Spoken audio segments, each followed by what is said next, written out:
അനുഗ്രഹിക്കപ്പെട്ട ഈ പ്രഭാതത്തിൽ ഓൺലൈനിലുള്ള എല്ലാ പ്രിയപ്പെട്ടവർക്കും യേശുക്രിസ്തുവിൻ്റെ നാമത്തിൽ ഞാൻ എൻ്റെ വന്ദനം അറിയിക്കുകയാണ്. നമ്മൾക്ക് യൂട്യൂബിൽ ലൈവ് ഇന്ന് മോർണിംഗ് ചെയ്യാൻ പറ്റിയില്ല. ചെയ്തു, പക്ഷെങ്കിൽ അത് നെറ്റ്വർക്ക് എറർ കാരണം അപ്ലോഡ് ആയിട്ടില്ല. അപ്പോൾ അതുകൊണ്ട് ഞാൻ എൻ്റെ കുടുംബത്തിലുള്ള സഹോദരങ്ങൾക്ക് വേണ്ടി ഞാൻ ഈ ഒരു മെസ്സേജ് പറഞ്ഞത് ഒന്നുകൂടി ഒന്ന് വാട്സപ്പിൽ സെൻഡ് ചെയ്യുന്നത്. സ്വതം അനുഗ്രഹിക്കപ്പെട്ട ഈ നല്ല പ്രഭാതത്തിൽ സ്വതം നമ്മുടെ കർത്താവായ യേശു ക്രിസ്തുവിൻ്റെ നാമം വാഴ്ത്തപ്പെടുമാറാകട്ടെ. യേശു നമ്മുടെ കർത്താവ് എന്നല്ലേ നമ്മളെപ്പോഴും പറയുന്നത്. യെസ്, അതെപ്പോഴും പറഞ്ഞുകൊണ്ടിരിക്കണം, ഓർമ്മയിൽ എപ്പോഴും ഉണർത്തിച്ചുകൊണ്ടിരിക്കണം. നമ്മുടെ മനസ്സിനെയും നമ്മുടെ സോളിനുമൊക്കെ അതെപ്പോഴും ഒരു ഉത്തേജനം നൽകും. കർത്തൃത്വം യേശുവാണ്. കർത്താവാണ് നമ്മുടെ കർത്തൃത്വം നടത്തുന്നതെങ്കിൽ നമ്മൾ എന്തെങ്കിലും കാര്യത്തിൽ ഭാരപ്പെടേണ്ട കാര്യമുണ്ടോ? ഇല്ല. കർത്താവ് അത്ഭുതകരമായി അനുഗ്രഹമായി നിങ്ങളെ നടത്തും. നിങ്ങൾ അതിശയകരമായി നടത്തപ്പെടും കേട്ടോ. അതേസമയം നമ്മുടെ ഉള്ളിൽ ആകുലതകൾ വരുന്നതിപ്പം ആരും ഹെൽപ്പ് ചെയ്യാനില്ല, ഉത്തരവാദിത്തം ഇല്ല, എന്നെ ഒന്ന് സഹായിക്കാൻ ആരുമില്ലെന്നൊക്കെ ഉള്ള തോന്നലുകൾ വരുന്നത് ശത്രു കൊണ്ടിരുന്ന അവനോട് പറയാനുള്ള ആർജവം ഉണ്ടാകണം. അതുകൊണ്ട് നിങ്ങളെപ്പോഴും കോൺഷ്യസ് മൈൻഡിൽ പറഞ്ഞുകൊണ്ടിരിക്കണം, യേശു എൻ്റെ കർത്താവ്, എനിക്കൊരു ഉത്തരവാദിത്തമുണ്ട്, എൻ്റെ കാര്യങ്ങൾ നടത്തിത്തരാൻ, എൻ്റെ കൂടെ നിൽക്കാൻ, എന്നെ ഹെൽപ്പ് ചെയ്യാൻ, എൻ്റെ എല്ലാ പൂർണ്ണ ഉത്തരവാദിത്തം നിറവേറ്റുന്ന ഒരാൾ എന്നോടൊപ്പം ഉണ്ട്, അത് യേശു ക്രിസ്തുവാണ്. ആ ഒരു ബോധ്യം നമ്മുടെ ഉള്ളിൽ ഉണ്ടാവണം കേട്ടോ. അങ്ങനെ ഉണ്ടെങ്കിൽ നമ്മൾ ഭാരപ്പെടേണ്ട വരത്തില്ല, പരാജയപ്പെടുത്തുമില്ല. നമുക്ക് നല്ല ബോധ്യമുണ്ടാകും. ഏതവസ്ഥയിലും കർത്താവിൻ്റെ വലങ്കരം എന്നെ താങ്ങും, കർത്താവിൻ്റെ ഉള്ളംകരങ്ങളിൽ വഹിക്കും, കർത്താവ് എനിക്ക് വഴി തുറക്കും, കർത്താവിനെ അത്ഭുതമായി നടത്തും. അപ്പം നിങ്ങൾക്ക് തൻ്റെ ഇടത്തോടെ സ്വതം ദൈവസന്നിധിയിൽ ഉറപ്പോടെ നിൽക്കുവാനായിട്ടുള്ളൊരു ബലം കിട്ടും, വിശ്വാസം വർദ്ധിക്കുവാൻ ഇടയായിത്തീരും. ദൈവത്തിന് മഹത്വം. അപ്പോൾ ഇന്ന് റോമാലേഖനം 6-ാം അധ്യായം 14-ാമത് വാക്യത്തിൽ നിന്നാണ് സംസാരിക്കുന്നത്. ഇന്നലെ നമ്മുടെ കുടുംബം പ്രാർത്ഥന നമ്മുടെ സഹോദരിയ വചനഭാഗത്തിൻ്റെ മേൽഭാഗങ്ങളെ ശുശ്രൂഷിച്ചു. അപ്പോൾ അതിൻ്റെ ഈ ലാസ്റ്റ് ഭാഗം വായിച്ചപ്പോൾ എൻ്റെ ഹൃദയത്തെ സ്പർശിച്ച ചില കാര്യങ്ങൾ നമ്മൾ ഒരുമിച്ചൊന്ന് പങ്കുവെച്ചിട്ട് പ്രാർത്ഥിക്കാം. ഒരു അനുഗ്രഹം നിങ്ങൾക്കുമായി തീരും. നിങ്ങൾ ഈ ഒരു ഷോർട്ട് മെസ്സേജ് പ്രിയമുള്ളവർക്കൊന്ന് ഷെയർ ചെയ്ത് കൊടുക്കുകയും ചെയ്തേക്കാം. നാം ഒരു തിരിച്ചറിവുള്ളവരായി നാം ഓരോരുത്തരും തീരണം. അത് ഈ ബോധ്യത്തിൽ ഈ ഒരു വചനഭാഗത്തിനകത്ത് അടങ്ങിയിരിപ്പുണ്ട്. അതിൻ്റെ ഹൃദയത്തിൽ നിന്ന് പ്രകാശിച്ചപ്പോൾ അതൊന്ന് ഷെയർ ചെയ്യാമെന്നാണ് വിചാരിച്ചത്. റോമലേഖനം 6-ാം അധ്യായം 14-ാമത് വാക്യമാണ് അതിനെ ആധാരമായി എടുത്തിരിക്കുന്നത്. Romance chapter 6:40. നിങ്ങൾ ന്യായപ്രമാണത്തിനല്ല കൃപയ്ക്ക് അത്ര അധീനരാകിയാൽ പാപം നിങ്ങളിൽ കർത്തൃത്വം നടത്തുകയില്ലല്ലോ. ആ ഒരു ഭാഗമാണ് എന്നെ വളരെയധികം ഉത്സാഹിപ്പിച്ചത്. പാപം നിങ്ങളിൽ കർത്തൃത്വം നടത്തുകയില്ലല്ലോ. പിന്നെ ആരാ നിങ്ങളിൽ കർത്തൃത്വം നടത്തുന്നത്? യേശുവാണ്. പറഞ്ഞാട്ടെ, യേശുവാ എൻ്റെ കർത്താവ്. പാപം നിങ്ങളിൽ കർത്തൃത്വം നടത്തുകയില്ല എന്ന് തിരുവചനം പൗലോസ് അപ്പോസ്തലൻ വളരെ സ്പഷ്ടമായി പറയുകയാണ്. കാരണം എന്താണ്? നിങ്ങൾ യേശുവിനെ രക്ഷകനായി സ്വീകരിച്ച ആളല്ലേ? യേശുവല്ലേ നിങ്ങളുടെ കർത്താവ്?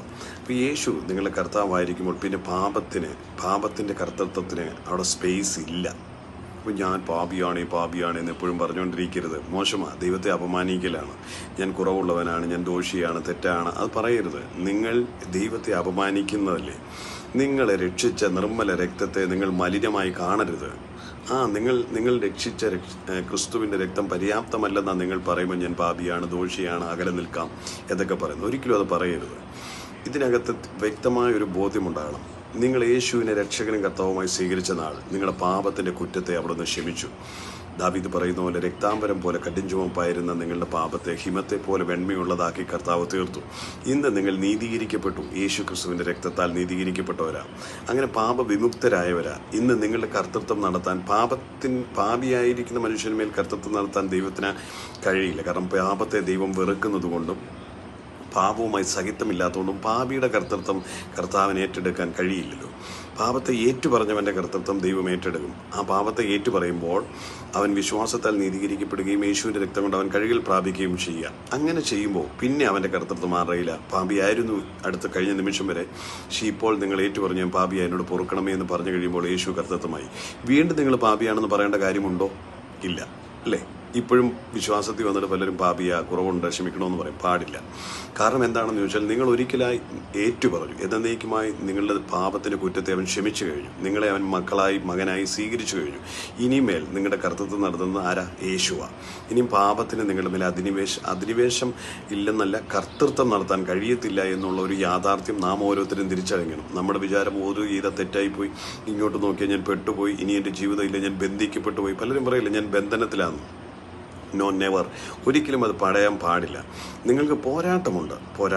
ജഡരക്തങ്ങളോടല്ല, വാഴ്ചകളോട്, അധികാരങ്ങളോട് പോരാട്ടമുണ്ട്. തിരുവചനം അങ്ങനെ പറയുന്നത്. പോരാട്ടം എന്ന് പറഞ്ഞാൽ പാപത്തോട് പോരാട്ടമുണ്ട്. പാപത്തോട് പോരാടുന്നതിൽ അന്ത്യത്തോളം നിങ്ങൾ അതിൽ സ്വതം ഉറച്ചു നിന്ന് ക്രിസ്തുവിൽ ഉറച്ചു നിന്ന് പോരാടണം. അതുണ്ടാവും. പ്രലോഭനങ്ങളുണ്ടാവും, ആഗ്രഹങ്ങളുണ്ടാവും, പാപത്തിനുള്ള സാധ്യതകളൊക്കെ നിങ്ങളുടെ മുമ്പിൽ വരും. പക്ഷേ ചിലപ്പോൾ അതിൽ നിന്ന് വഴുതിയായിരിക്കാം. പക്ഷേ എന്നാലും ആ പാപത്തിന് നിങ്ങളെ കർത്തൃത്വം നടത്താൻ കഴിയത്തില്ല. ഇവിടെ പറഞ്ഞു കേട്ടില്ലേ,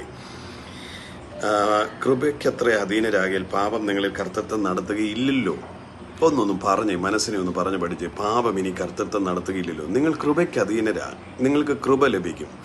തിരുവചനം പറയുന്നത് തൽസമയത്തെ കൃപയ്ക്കായി കൃപാസനത്തിനരികിലേക്ക് ധൈര്യത്തോടെ കടന്നു വരിക. നിങ്ങൾ യേശുക്രിസ്തുവിന്റെ രക്തത്താൽ വീണ്ടെടുക്കപ്പെട്ടതോടുകൂടി ദൈവകൃപ നിങ്ങളിലേക്ക് പകരപ്പെട്ടിരിക്കുക. എന്നിലും നിങ്ങളിലും ദൈവകൃപ പകരപ്പെട്ടിരിക്കുക. നാം ഇനിയും പാപത്തിന്റെ അധീനരല്ല, കൃപ നിങ്ങൾക്കുണ്ട്. നിങ്ങളൊരു ബലഹീനത പറ്റിയാൽ ദൈവസന്നിധിയിൽ നിങ്ങൾ വന്ന് ഏറ്റുപറഞ്ഞാൽ ദൈവം നിങ്ങൾക്ക് കൃപ തരും. നിങ്ങളെ ആ പാപത്തിൽ നിന്ന് വിമോചിതരാക്കും. പാപത്തിന്റെ സ്വാധീന വലയത്തിൽ നിങ്ങളെ വിടുവിപ്പാൻ സഹായിക്കും. ബലഹീനത ഉണ്ടായിട്ടും ദൈവസന്നിധിയിൽ മിണ്ടാതെ അതിനെ ആസ്വദിച്ച് പച്ചവെള്ളം പോലെ കുടിച്ച് സുഖിച്ച് കഴിയുന്നത് കൊണ്ടാണ് നീ പാപിയായി പാപത്തിന് അടിമത്വത്തിലേക്ക് നീ തള്ളി നീക്കപ്പെടുന്നത്. എന്നാൽ ദൈവകൃപയാൽ രക്ഷിക്കപ്പെട്ട ഒരു ദൈവവേദലിന് പാപത്തെപ്പറ്റി ബോധം വരും. അവൻ ചെയ്തു പോയി കഴിയുമ്പോൾ കോപിച്ചാലും കൊള്ളാം, ഏത് രീതിയിലാണേലും അവൻ്റെ ജീവിതത്തിൽ വരുന്ന പാപത്തിന് അവൻ്റെ ഉള്ളിൽ ഒരു തെറ്റുബോധം വരും. ഉടനെ അവന് മാനസാന്തരം ഉണ്ടാവും. അവൻ ദൈവത്തിന് കർത്താവ് എനിക്കൊരു ഇടർച്ച പറ്റി പൊറുക്കണമേ എന്ന് പറയും. അതുകൊണ്ട് ദൈവവേദൽ പാപം ചെയ്യത്തില്ലെന്നല്ല, തെറ്റിൽപ്പെടത്തില്ലെന്നല്ല, തെറ്റ് വരാം, പാപത്തിൻ്റെ സ്വാധീനം ഉണ്ടാകാം. അതിനോട് പോരാട്ടമാണല്ലോ. ഇതിനോട് പോരാടും. എങ്ങനെ? അതിനെ എതിർത്ത് നിൽക്കും. എങ്ങനെ? തിരുവചനം വചനം എന്ന വാൾ ഉപയോഗിച്ച് എതിർത്ത് നിൽക്കും. കർത്താവിൻ്റെ സന്നിധിയിൽ ഏറ്റു പറയും. സ്വതം തിരുവചനം പറഞ്ഞ് നിങ്ങൾ അവനോട് എതിർത്ത് നിൽപ്പിൻ, അവൻ നിങ്ങളെ വിട്ട് ഓടിപ്പോകുമെന്നാണ് തിരുവചനം നമ്മളോട് പറയുന്നത്. അപ്പം നമ്മൾ ദൈവസന്നിധിയിൽ അത് ഏറ്റു പറയുമ്പോൾ കുറ്റം ദൈവം ക്ഷമിക്കുന്നു. അവൻ പിശാച് നമ്മെ വിട്ടു പോകാനിടയായിത്തീരും. അവന് നിങ്ങളെ വാഴാൻ കഴിയത്തില്ല. നിങ്ങൾ ഏത് തെറ്റിലാണെങ്കിലും ആ തെറ്റിന് നിങ്ങളെ വാഴാൻ കഴിയത്തില്ല.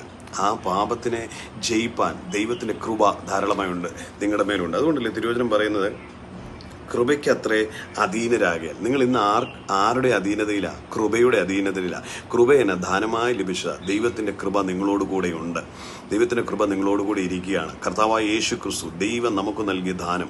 ആ കൃപയിൽ ഞാനും നിങ്ങളും നിൽക്കുന്നിടത്തോളം കാലം ആ കൃപ, അതായത് ക്രിസ്തുവാണ് നിങ്ങളുടെ കർത്തൃത്വം നടത്തുന്നത്.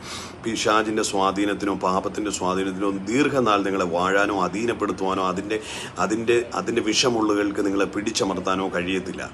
കാരണം പാപത്തിൻ്റെ ശമ്പളം മരണമെന്നാണ് തിരുവചനം പറയുന്നത്. കാരണം പാപത്തിൻ്റെ കർത്തൃത്വം നടത്തുന്നവൻ മരണത്തിലേക്കാണ് കൊണ്ടുപോകുന്നത്. എന്നാൽ കർത്താവായ യേശു ക്രിസ്തു മുഖേന കൃപയാൽ നിങ്ങൾ ജീവനിലേക്കാണ് പ്രവേശിച്ചിരിക്കുക. ഇനി നിങ്ങൾക്ക് മരണത്തിൻ്റെ കർത്തൃത്വത്തിലല്ല, ജീവൻ്റെ കർത്തൃത്വത്തിലാണ്. ജീവൻ്റെ സമൃദ്ധിയാണ് നിങ്ങൾക്കുള്ളത്. തിരുവചനം പറയുന്നത് അറുക്കുവാനും മുടിക്കുവാനും മോഷ്ടിക്കുവാനും പിശാച് വരുന്നു, ഞാനോ നിങ്ങൾക്ക് ജീവനും സമൃദ്ധിയായ ജീവനും തരുവാൻ വരും.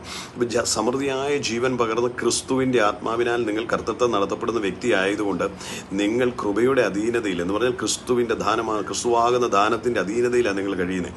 അതുകൊണ്ട് നിങ്ങളുടെ കുറവുകളെ പൊറുക്കുവാനും നിങ്ങളെ ജയത്തോടെ നടത്തുവാനും ബലഹീനതകളെ അതിജീവിപ്പാനും ദൈവം കൃപ നൽകും. അപ്പോൾ കർത്തൃത്വം നടത്തുന്ന ക്രിസ്തു ആയതുകൊണ്ട് നിങ്ങളും ഞാനും ധൈര്യത്തോടെ ആയിരിക്കണം. നിങ്ങളെ ഒരിക്കലും പാപബന്ധനത്തിന് അടിമപ്പെടുത്തുവാൻ കഴിയത്തില്ല. വഴന്നു പോകുന്ന വീഴ്ചകളുണ്ട് വിശ്വാസ ജീവിതത്തിൽ. അതിനാ പോരാട്ടം എന്ന് പറയുന്നത്. പിശാച് കൊണ്ടുവന്ന പ്രലോഭനങ്ങളിൽ കുടുങ്ങുന്ന പോരാട്ടം. ആ പോരാട്ടത്തെ എങ്ങനെ ചെയ്യണം? അതിജീവിക്കുവാൻ കർത്താവിൻ്റെ സന്നിധി നമുക്കത് ഏറ്റുപറയുവാനും. നിങ്ങൾ രക്ഷിക്കപ്പെട്ട ഒരു പൈതലാണ്, നിങ്ങളുടെ മനസാക്ഷി സംബന്ധമായി പറയും തെറ്റായി പോയെന്ന് പറയും. ദൈവം അവിടെ നിങ്ങൾക്ക് വേണ്ടി മാപ്പുണ്ടാക്കും, മാപ്പ് തരും. അവൻ്റെ രക്തം നിങ്ങളുടെ പാപത്തെ കഴുകും. എത്ര കടിച്ചുവപ്പായിരുന്നു നിങ്ങളെ വീണ്ടും യഥാസ്ഥാനപ്പെടുത്തും. അതുകൊണ്ട് തിരുവചനം പറയുന്നത് മനസ്സ് പുതുക്കി രൂപാന്തരപ്പെടാൻ അനുദിനം. ഇപ്പോൾ നമ്മൾ മനസ്സ് പുതുക്കി നടക്കുന്ന ഒരു വ്യക്തി ഒരിക്കലും തകർന്നു പോകാൻ ദൈവം സമ്മതിക്കത്തില്ല. അതുപോലെ ഇന്ന് പ്രത്യേകം നമ്മൾ ശ്രദ്ധിക്കേണ്ട ഒരു കാര്യമുണ്ട്. ഈ പാപത്തിൻ്റെ കർത്തൃത്വം നമ്മളിൽ വരുമ്പോഴാണ് നമ്മൾ ബന്ധിക്കപ്പെടുന്നത്. എല്ലാവരും ഇന്ന് പറയത്തില്ല, വിശ്വാസികൾ പറയും ഞാൻ ബന്ധനത്തിലാണ്, ഞങ്ങളുടെ വീട്ടിൽ വലിയ ബന്ധനമാണ്, ഞങ്ങൾ വലിയ പോരാട്ടത്തിലാണ് എന്നൊക്കെ പറയത്തില്ലേ.